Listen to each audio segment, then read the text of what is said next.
Hello everyone and welcome back to the channel. I am Abe with MysticGenMara.com, a small town mystic from the middle of Idaho.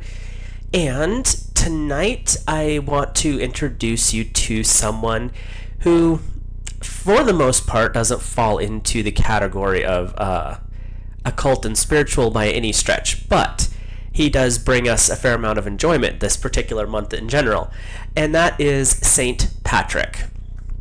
So, this is kind of an odd month anyway, so as far as like the myths and legends, which I'll probably talk about more later on, but since it's coming up here shortly, I figured we could talk about St. Patrick.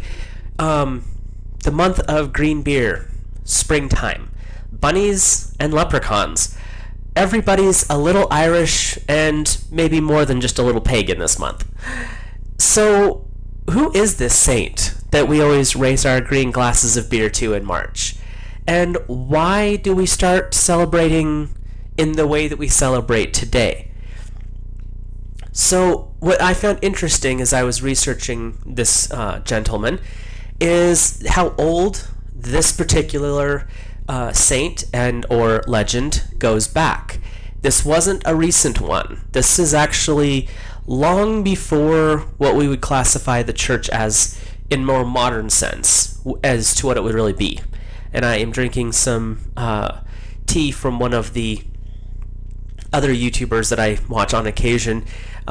His name is the Dragon or the Tea Man, and it's really good tea. It's just not big enough channel to be sponsored yet. We'll go there. It's been really weird. Even though we've had snow here recently where I am, it's still really dry out, and so it's this constant state of trying to keep moisture in the body as the air tries to absorb it all. And so we'll hop in with what I could find. And I'm going to be a little bit respectful with this one because it is a exceptionally older, in one sense almost pre-Catholic type of Christian saint. And I don't want to be disrespectful to any of them, but for some reason this one struck me as a little bit more intense as I've researched him over the past little bit. What I thought was interesting right off the bat is there's not an exact date for his birth. He was active in the 5th century AD, or if you want to talk in the hundreds years, it was in 400 AD. Around 430 to around 470 was his most active years, but there's references as late as 490 and some reference to the 500s. Again, it was so long ago that a lot of what we have today is compiled and mixed together, so your guess is as good as mine on some of that. Let me just make sure everything is still moving here. Okay. I lost my page. Yeah, I only have one screen for the moment, so it makes it a little more difficult when you got to check anything. So, yeah, he was born early 400s. He was really active in the mid-5th century. So, he was raised in a fairly religious family. The references are that his dad was a deacon and that his family was tied to the Christian church of that time in Britain. And this was approximately the time when Rome was losing their hold as a political power over Britain, but Christianity was really starting to swell within that country. And what was funny is, according to Patrick's own admission, until the age of about 16, none of the religious things stuck. He just wasn't interested. His parents tried to beat it into him, sometimes physically, and he was pretty much like, I got other things to do. He claims he was non-religious, or at least a little bit more than a small rebellion in his youth. But, as all things do, that would change. And what I find interesting is, because there are a few of these different saints that I do want to talk about over time, and they all kind of have a similar theme, almost like there is a pattern. And I'm not accusing, just making a statement and an observation from the outside that there might be a pattern into apostasy, struggle, martyrdom, saint. Might be a pattern. Don't know. We'll find out. So around the age of 16, and this is according to him, there is another story once I go through this that I will explain. Around the age of 16, Patrick was supposedly swiped from his British home by Irish pirates and drug off to Ireland to be a slave for the rest of his known life. And this was a time of extreme torment. I mean, slavery is not a cool thing no matter who you are, for this young man. But as goes through a lot of stories, with especially the saints and the martyrs, this misery brought him closer to his faith in God. It actually developed his faith. For 6 years, he endured the slavish torment, but he received a dream towards the end of that 6-year period that he would gain freedom by stealing aboard a ship on a very specific day, and he followed through on it and made his escape. Now, part 2 to that, that's what he wrote. During that time period, it was customary for the children of authority figures, his dad was a deacon and had some other big title like a tax collector in his town, to send their children to be city councilmen in other villages or towns further away to give them world experience. So there is a alternative that his dad sent him to Ireland to be this city councilman to help basically teach the savages how to be better people. And in his mind, he still viewed that as slavery and a punishment. So one way or another, he ended up in Ireland for at least 6 years and escaped. So he returned to his home in Britain when he was in his mid-20s. Patrick delved very deeply into his study of Christianity when he came back. Remember, during this time period, the 400 AD period, there wasn't a lot of written work because it's only been like 300 years since Christ was walking around on the planet. 400 years. So the spread of Christianity was growing, but it wasn't what you would think. Like in our modern day, you can't go anywhere without running into a church or a Bible somewhere. At this time, it was not very common, and a lot of the written work, there was a lot, don't get me wrong, but you had to go somewhere to study. It wasn't like you're going to go down to the dollar store and buy a book and take it home and study it. You had to go somewhere. So for him to study and really research and study and meditate on his practice of Christianity, he had to be close to somewhere where this material was, or he had to be in a situation where his family was wealthy enough they could rent the books or the scrolls or however to come to him. And this is what he did. His family was able to get up on board with it. Finally our heathenistic child decided to take on Christianity. And so through this research and study, he started receiving visions and hearing voices again, like he did to escape his slavery in Ireland. And during these visions and these voices he was hearing, it kept telling him he needed to go back to Ireland. This wasn't something he wanted to do. This kind of annoyed him because he escaped from that, whether it was his version of slavery or his dad's version of you're going to go help these people out. He just didn't want to go back. But eventually, because he was trying to follow the Lord's vision for him, he did act and go on with those dreams and visions. So he headed off back to Ireland. I may need to invest in a small humidifier for doing live streams. But Patrick's trials were not over yet. Not in the long shot. Upon his return to Ireland, the very first port he attempted to disembark from, they did not offer him a warm welcome. To put it mildly, there were a couple of reports that they drove him back onto the boat with pitchforks, like, get your gout. Other ones were a little more polite about it, but just basically said, we don't want anything you're teaching here. Go. Get out, take your Christianity, take it all, go away. And so he ended up hopping back onto a ship and sailed further north. And he would eventually land into a place that was not as hostile, you could say. And that was where he really started his mission work, and he really worked his way in with some of the local tribes chiefs and started to, baptize and bring his Christian beliefs to the Irish natives. I had to rearrange my notes this afternoon. I had them all over the place in like 2 different files. So,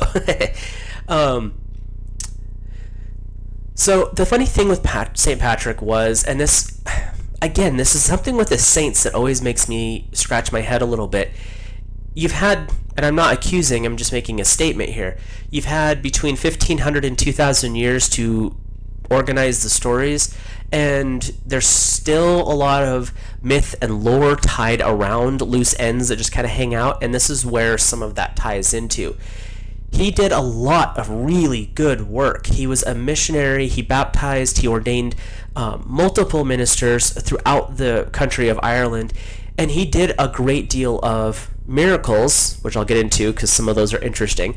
But no matter how good of a person he was always a controversial figure.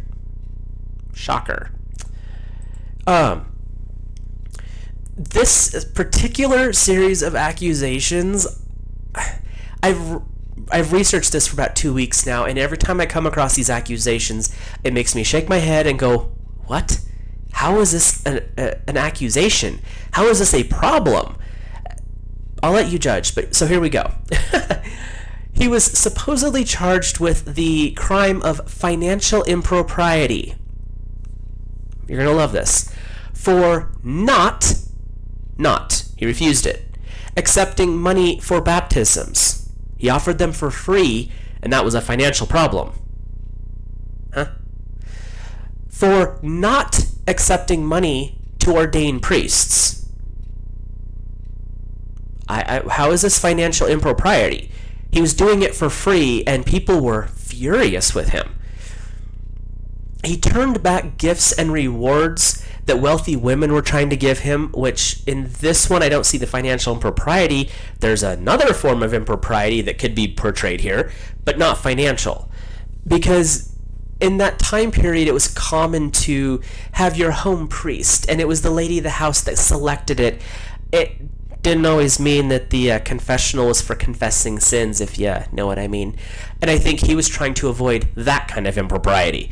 But by turning his back on those gifts and rewards and sending them back to these wealthy families, it didn't bode so well for him, but it also tied into this financial impropriety part, which, again, I'm lost. The other part that ties along with the financial impropriety, he paid out of his own pocket, and his, family wasn't poor, so it was out of the family's pocket, to have the sons of various tribal chiefs accompany him on his missionary journeys. Financial's not the impropriety we're looking for here. Anyway, and paid gifts to kings and judges out of his own pocket, which was the opposite of how things were supposed to go. The custom during this time was you paid to send your son with an ordained holy man, or with any holy man, to be trained. You paid to have a holy man in your kingdom, in your jurisdiction as a judge. You paid for that. You paid him gifts, you paid him tithes, however you want to call it.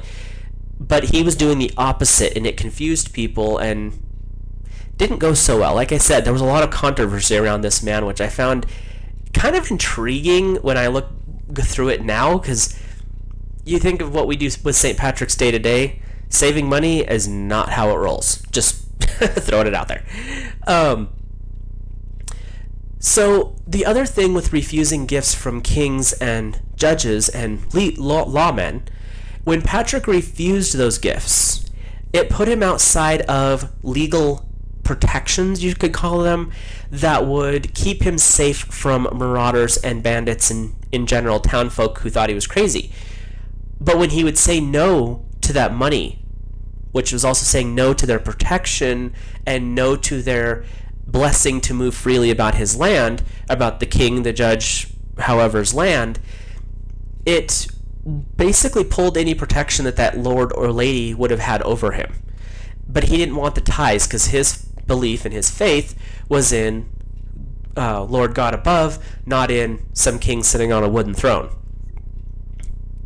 I can't really argue with him on that, but that was kind of his thought pattern. And according to his writings, he was very proud of himself And I'm not sure if this was an added edit later because, well, it just sounds weird.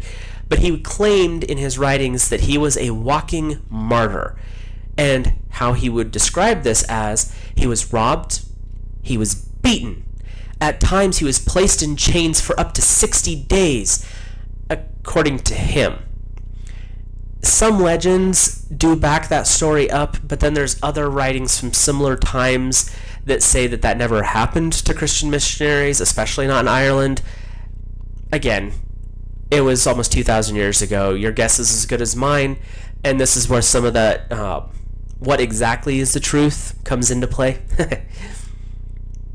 Again, I wasn't there, so this is just some of the stories that I've ran across in trying to find out more about him. Interesting stuff, though, and this is where it gets more into the spiritual aspect, kind of why I'm talking, well, not why, I'm talking about him because it's this month, but more of the interesting stuff to me anyway. There is an old story, and I can't exactly find the origins of it. There is, the earliest reference I find to this story is in the 11th century. And that is St. Patrick drove the snakes out of Ireland into the sea, purging the country from venomous serpents. It was said that he was meditating on a 40-day fast where he was only drinking water, devoting in meditations to God, and a snake bit him, and he was so enraged he drove them all into the sea. Except for scientists today claim that there hasn't been a venomous snake or any snake in Ireland since the last ice age or flood. So that goes back almost 6,000 years.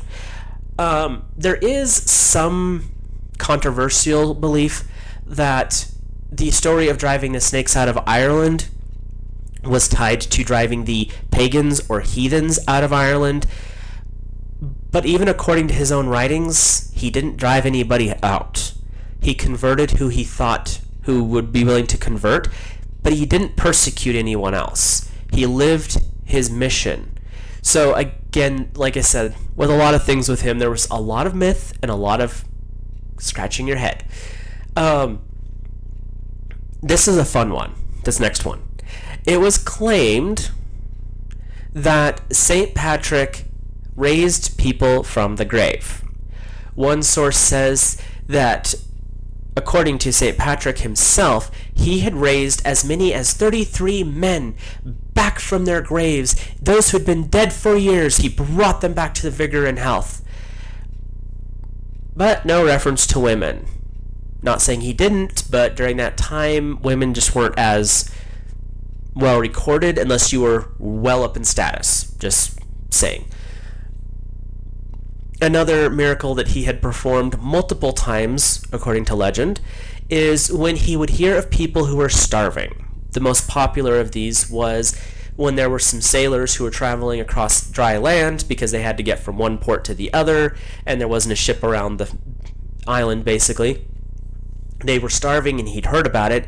He prayed fervently, fell to his knees and prayed fervently, and a group of wild boars came right to the stranded and hungry sailors, and they ate their fill. So the sailors ate the pigs. Sorry, I'll make that clear.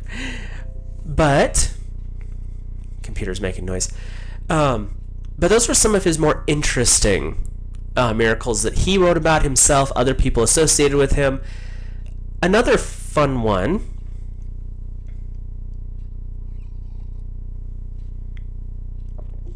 And this one I will definitely fall down a rabbit hole on because I'm obsessed with this particular type of myth.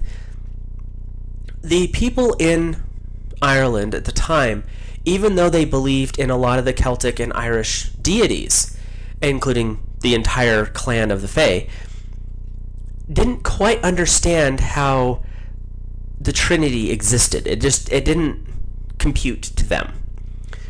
And one of the stories is that he reached down and plucked a shamrock, a three-leafed clover, out of the ground, and said, "As each petal of the shamrock is one face of God, but they all are on the same stem. So it's three faces to the same deity." And in today's culture, that's not that big of a deal. And once it was explained that way, the Irish, especially those guys, it clicked. Because they have triple goddesses. They have triple gods. Phases of the moon equal different phases of the goddess. phases of the sun, different phases of the god. And so for them, it was a way to physically have a representation to understand that. What I thought was fascinating is you put that together with a shamrock, and that particular myth and belief is literally worldwide. I don't think I have run across a spiritual path yet that didn't have at least one triple goddess and one triple god. Most of the time there's multiples. I think Greek have two of each, so 2 or 3 of each actually. I know in the Hindu beliefs there's multiples that are triple god and goddesses.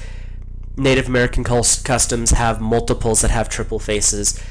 But it was like, that was a really fun, to me, way of explaining a concept that even amongst people who study metaphysics today, it's harder to understand. But something so simple as a shamrock could explain it to those people. And that was, to me, that just struck home. Like, you don't have to be all esoteric. You can literally explain things with the plant growing next to you. So that was pretty cool. Anyhow, so this, and there's a lot of this that I found in the Catholic saint stuff. I'm trying to focus on doing 1 or 2 people at a time. Of course, knowing how I am, I start delving in, and I've got lists of, I don't know, several people I'm doing researching. But this one in particular, this particular habit, I should say, is extremely common. And that is, there is a theory that there were actually 2 Patricks roaming around Ireland at the time. The elder, and also the higher in rank, the bishop, is the one of the writer of the works, and basically hid the fact that there was his acolyte, the second Patrick. I'm really of no opinion on this. It was 2,000 years ago again. Could there have been 2? Could there have been 3, 4, 10 for all I know? Possibly. Very high likelihood of that. But only one gets recorded. Why or why not? A lot of times it was who could write. Usually it was only one of those people in that group that could actually pick up a quill and write. Could have been a simple oops in translation. You're writing between multiple different languages. That's also a possibility. Also, that's, like, there's a lot of different thoughts here. And just so we're clear, it happened in the American West as well. More modern legends. It's worth looking into if you haven't yet. I'm not going to give away names, but there are books written about this, more than one that I know of. I've read one of them, but there's more than one. And I might do a non-spiritual video on this if there's some interest in it. Leave a comment below if you're curious about the American West multiple person is one person thing. Also, midstream grift here. If you're enjoying the content, please like the video. If this is the type of stuff you're looking for, please hit subscribe. I try to go live every Monday. On Tuesdays, I try to do pre-recorded videos, unless I have time left over from doing clients and such. Then I will be live on Tuesdays. I've got a tickle in my throat, sorry. And comment away, let me know what you think. Just one second.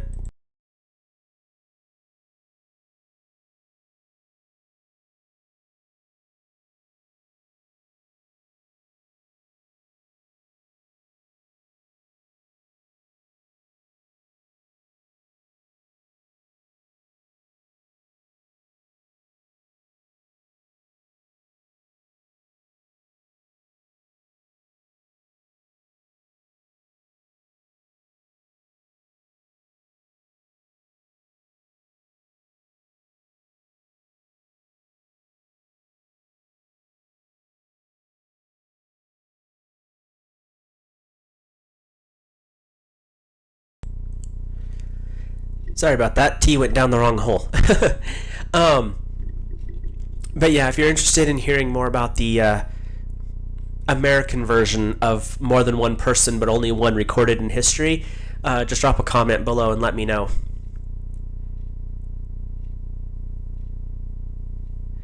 Like like to keep an eye on the occult live stream. Don't know if it was. No, I actually did pause that. I had a little hiccup in my throat and I didn't want to cough into the microphone. So, anyway, let's see where we're at here.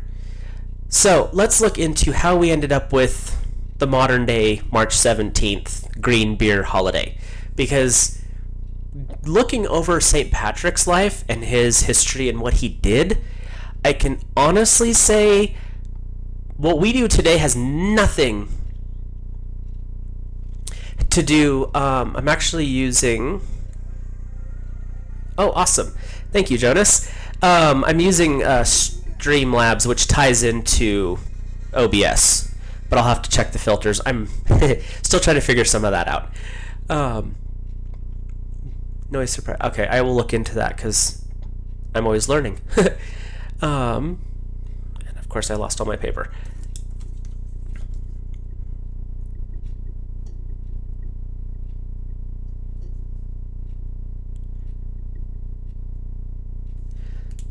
Okay. So, yeah, how we celebrate it today has absolutely nothing to do with the exceptionally devout way that he practiced his life. It was kind of shocking to me.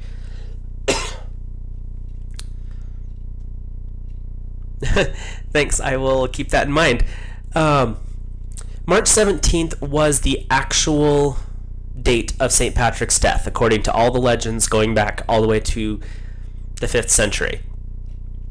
Or at least that's what we have believed it to be. That's what even the church has sanctioned it as for a holiday.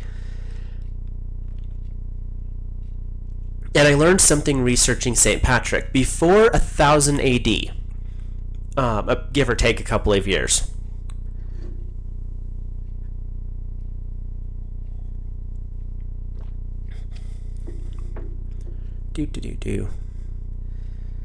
local churches did not need Rome's authority to canonize. So St. Patrick was actually canonized within Ireland without their authority because they didn't need it. And I didn't know this, but St. Patrick had never been formally canonized by the church, even today. But he has been accepted because the Pope didn't canonize at that time. But he's accepted and recognized as a saint by the entirety of the Catholic Church. Also, he is venerated as such and on equal with the biblical apostles. That is a huge elevation from someone who literally did everything he could to help convert, train, and basically support the Christian church blooming in Ireland at the time. So what is interesting to me is when you get into this a little bit more, the green beer thing and all the rest of it ties into the Lent holiday. During Lent, the early church agreed to do a service in the morning on the 17th in honor of St. Patrick, and then in the afternoon, the Lent restrictions, the thing you gave up for Lent, etc., would be put on pause for the rest of that day, allowing you to eat red meat, allowing you to have an alcoholic beverage or multiples, depending on your tastes, and the restrictions were just basically thrown out the window. So you went from having this beautiful church service in the morning to basically drunken debauchery in the afternoon. And of course we added in, corned beef because that was a way to preserve meat during the time, so that became a traditional food. It exploded across Europe. Because of all of the Irish immigrants to the United States, some of which came over as indentured slaves, which was just a fancy way of saying you agreed to work for someone for 10 years and get some money out of it. Hopefully, they could do whatever they want. Indentured servitude in the United States during that time was hell. Not getting into that. But understand that these people came here trying to get away from poverty, and a lot of times it wasn't that great for them. But what did happen is they brought their tradition of St. Patrick with them to this country. And in a lot of places, and you'll notice wherever there's really huge St. Paddy's Day celebrations. Look back in history, that's where the largest collection of Irish immigrants showed up. They flexed their numbers because there were so many of them, and pretty much made it into a day of everyone's a little Irish that day, so everyone wants to go out. You do your religious thing in the morning. Well, if you're, mostly Catholics, but there's other churches that celebrate it as well. And then in the afternoon, it's off to the pub. It's off to go drink green beer. It's off to corn beef it up, have some cabbage. The thing with the green beer is, from what I could track it back to, and this is going to sound a little bit gross, but when you figure out where this started, kind of makes sense. They used to use a dye in the rivers to find out who was basically polluting the rivers, where there was not supposed to be a leak in the sewage systems, and the dye was always a green dye.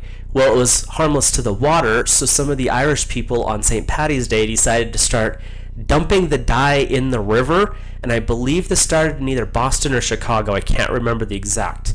And I had it written down on one of my lists, but as I explained earlier, that went to chaos. But they dyed the river using the dye that they would use to trace sewer leaks, and it was always a green dye, so it dyed the river for 2 to 3 days, this bright green. And for some weird reason, and I can only explain it as it sounded fun when you were drunk, they added it to beer, so then green beer became a thing, and that was in the late 50s, early 60s of the last century. So it's kind of exploded into how much fun can you have, which is still cool, but the serious history of where it came from and what St. Patrick really stood for has, to me, been lost over the years. Going through this, I didn't realize, first of all, how old this legend went, like almost 2,000 years ago. That's crazy to me. And let me move this out of the way. And the fact that for that many years, we've been celebrating this based off of some very old stories, which is cool, but not knowing the story behind it. Like, how did you end up with green beer and corned beef on St. Paddy's Day? It has nothing to do with St. Patrick. It barely has anything to do with Catholicism, if we're going to go there in the modern day setting. This was so far beyond that.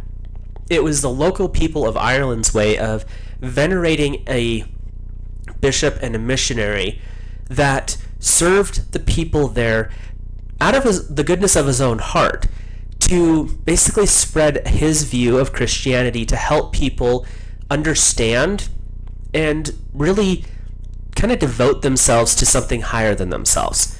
Now, was everything he did probably on the up and up? Who can say? That, like I said, it was a long time ago. There's a lot of stories tied there.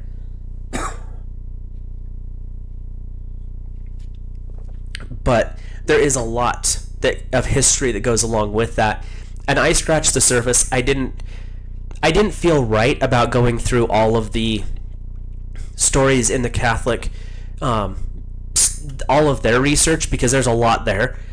Mainly because what I'm doing is not really Catholic based, and I don't want to degrade what their stories are. I'm just bringing it up as kind of, this is who he was, and this is how we got here.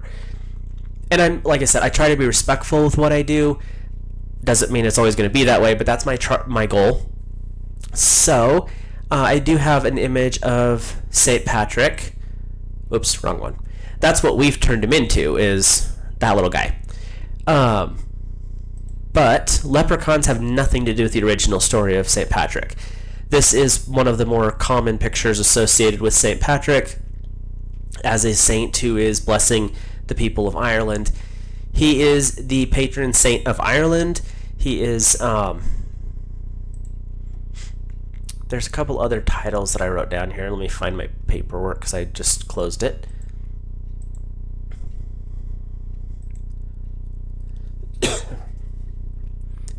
Because I'm good like that. Do.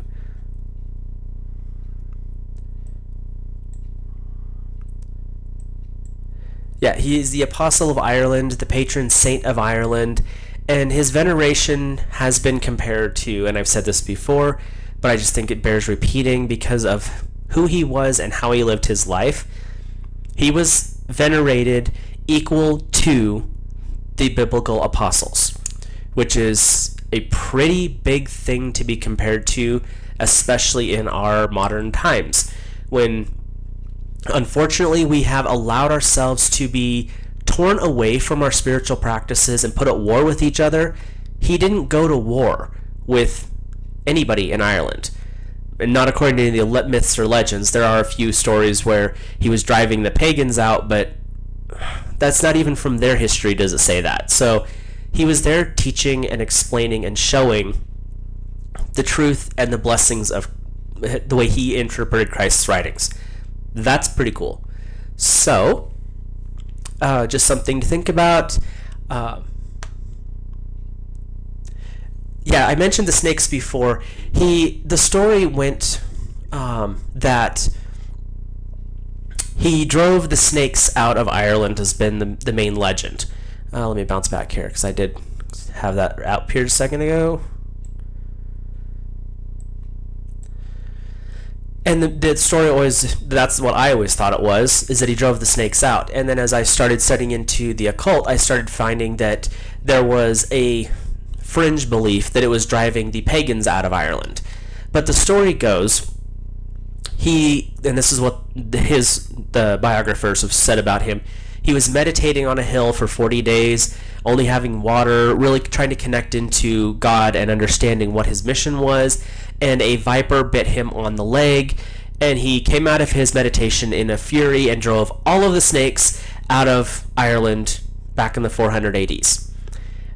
But the problem with that argument was, and that's exactly the point, Jonas, according to scientists, there haven't been snakes in Ireland since the last ice age and or flood. So him driving out the ghost of a snake maybe, but not actual snakes, and that's where some people have tried to claim that it was him driving the pagans out. Again, not quite how it went. There was no reference in any of his writings or any of the writings of other historians during the time that he was, assaulting or accusing or chasing after any of the pagans either. So it was an odd little blurb that they talked about, and like I said, I can't quite figure out where that came from because I was digging through and it popped up in around the 11th century or so, but it had nothing to do with his writings, had nothing to do with the historical period of his time. It was way after they added that story, so who knows. But with that, make sure I got everything caught up here.